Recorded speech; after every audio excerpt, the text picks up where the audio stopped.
બીજી તરફ કોડીનાર નગરપાલિકાની અંદર ભાજપની જીત થઈ ચૂકી છે। કોડીનાર નગરપાલિકાની અંદર દિનુ બોઘા સોલંકીનો જાદુ ચાલી ચૂક્યો છે। દિનુ બોઘા સોલંકીનો જાદુ ચાલતાની સાથે જ કોડીનાર નગરપાલિકાની અંદર ભારતીય જનતા પાર્ટીનો જીત થઈ ચૂકી છે। કોડીનારના તમામ 28 બેઠક ઉપર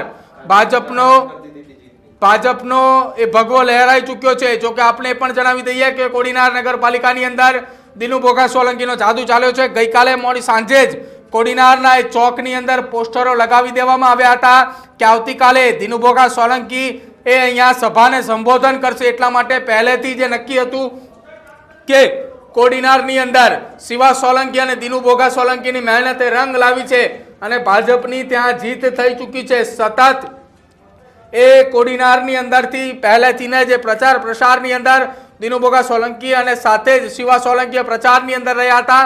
આ તમામનો જાદુ એ કોડીનાર નગરપાલિકાની અંદર જોવા મળ્યો કે જ્યાં ભાજપે તમામ 28 બેઠક ઉપર ભગવો લહેરાવ્યો છે।